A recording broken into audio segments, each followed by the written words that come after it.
तो आज एक बहुत ही बुरी खबर निकल के आ रही है फ्रांस से।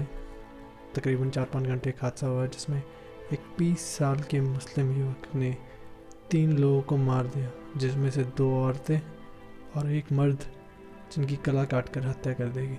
आपको बताना चाहूँगा साथ ही कि वहाँ की जो पुलिस थी उन्होंने उसके कंधे पे गोली मारी और उसको हिरासत में ले लिया, और साथ में ये भी बताया कि जब उसे हिरासत में लेकर हथकड़ियाँ लगाई जा रही थी उसको, तो वो ज़ोर ज़ोर से चिल्ला रहा था, अल्लाहू अकबर, अल्लाहू अकबर, अल्लाहू अकबर। पुलिस ने ये भी बताया कि जब उसकी जांच पड़ताल की गई तो ना तो उसके पास कोई कागजात थे और ना वो अपना नाम बताने के लिए तैयार था। पुलिस ने ये भी बताया कि ये जो पूरा हादसा था ये बहुत ही खौफनाक था और बहुत ही डराने वाला था।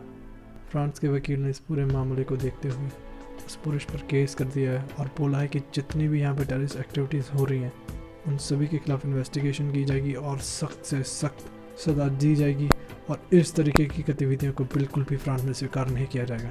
और आपको बता दूं कि ये जो घटना है वो नाइस सिटी है फ्रांस की, वहाँ पे हुई है।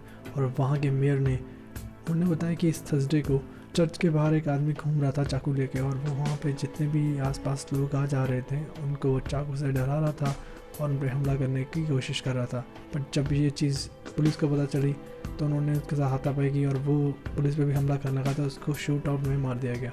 आप सबको मालूम ही होगा कि ये घटनाएं क्यों नहीं। अगर आपको नहीं मालूम तो बताना चाहूँगा कि तकरीबन 2 हफ्ते पहले एक हिस्ट्री टीचर जिसने प्रॉफिट मोहम्मद का कार्टून दिखाया अपनी क्लास में, और उन्होंने कहा कि जो भी मुस्लिम बच्चे हैं वो क्लास से चले जाए, बट ये जो मुस्लिम लड़के थे वो क्लास में ही बैठे रहे। और उनका लेक्चर ख़त्म होने के बाद उन्होंने उनके टीचर की गर्दन काट दी, जिसके बाद वहाँ के लोगों के बीच में काफ़ी आक्रोश दिखाई दिया और वो सड़क पर आ गए थे। जिसके बाद वहाँ के प्रेसिडेंट एम्यूल मैक्रोन ने इसकी कड़ी निंदा की और हमले को आतंकवादी हमला बताया, और फ्रांस के काफ़ी सारे मदरसे और मस्जिद बंद कर दिए गए हैं और इन लोगों पर कड़ी कार्रवाई की जा रही है। उसके बाद आपको मालूम ही होगा कि ये जो टर्की है ये खुद को मुस्लिमों का खलीफा बनाना चाहता है, और इसने मुस्लिम फोबिया का हवाला देते हुए कहा कि फ्रांस मुस्लिम लोगों पर अत्याचार कर रहा है और हमारा मुसलमान धर्म खतरे में है और हमें इसके खिलाफ एक्शन लेना चाहिए और फ्रांस को हमें तबाह करना चाहिए, जिसमें नालायक पाकिस्तान भी इनके साथ जुड़ गया। आपको मालूम ही होगा कि जो नालायक कटोरा खान है हमारा इमरान खान, इसके फॉरेन मिनिस्टर वगैरह कोई है नहीं है फ्रांस में, और ये टर्की को खुश करने के लिए भैया हमने अपने फॉरेन मिनिस्टर वापस बुला लिए देश में। भाई ये कोई मजाक चल रहा है क्या? छोड़ो इनको, इनकी क्या बात करनी है। बट जब पाकिस्तान भी टर्की के साथ जुड़ा उसके बाद टर्की के प्रेसिडेंट ने एक एजेंडा चलाने की कोशिश करी। उन्होंने बोला कि हमारा इस्लाम धर्म खतरे में है, सभी मुसलमानों देशों को जुड़ना होगा। ये वेस्ट लोग, हमारा वेस्टर्न यानी कि यूरोपियन यूनियन और जितने भी मुस्लिम लोग नहीं हैं या मुस्लिम रिलीजन या मुस्लिम कंट्रीज़ नहीं हैं, उनके खिलाफ हमें खड़ा होना पड़ेगा क्योंकि हमारा धर्म खतरे में है। जिसकी वजह से क्या हुआ कि कुछ मुस्लिम देश थे वो उनके साथ जुड़ना स्टार्ट हो गए। स्टार्टिंग में तो वो नहीं जुड़े, बट कुछ मुस्लिम देश इनके साथ जुड़ना, मैं नाम बताना चाहूँगा कौन कौन से देश इनके साथ जुड़े हैं।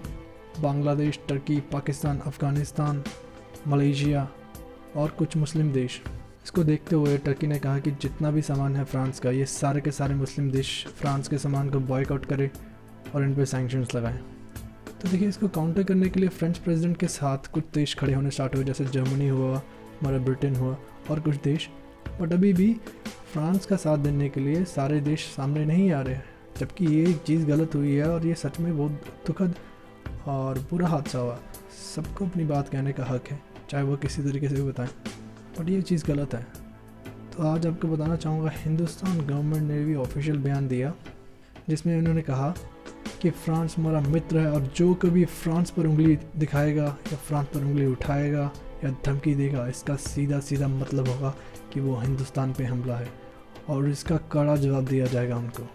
हिंदुस्तान की गवर्नमेंट तो थोड़ा लेट आई, बट हिंदुस्तान की जनता जिस दिन ये हादसा उसी दिन से ट्विटर पे हल्ला बोल दिया था इसके अगेंस्ट। उन्होंने ट्विटर पे ट्रेंड करना स्टार्ट कर दिया था, we stand with France and India stands with France. जिसकी वजह से ये हुआ कि हिंदुस्तान, जो कि खुल के समर्थन नहीं कर रहा था पहले 2-3 दिनों में, वो भी खुल के सामने आया और उसने सीधे धमकी दे दी। पाकिस्तान वगैरह ये जो भी टर्की के साथ मिलकर फ्रांस को धमकियां दे रहे थे, उनको कड़ा मुंह तोड़ जवाब देने के लिए। तो आज की वीडियो में इतना ही। उम्मीद करता हूँ कि आपको वीडियो पसंद आई होगी। अगर आपको ज़रा से भी पसंद आई तो भाई प्लीज़ रिक्वेस्ट आपसे, मेरा चैनल नया है, इसको सब्सक्राइब कीजिएगा, वीडियो को शेयर कीजिएगा और बेल नोटिफिकेशन दबाइए ताकि लेटेस्ट खबरों के साथ जुड़े रहें। अब चलता हूँ, मिलेंगे नेक्स्ट वीडियो में, तब तक के लिए गुड बाय एंड जय हिंद।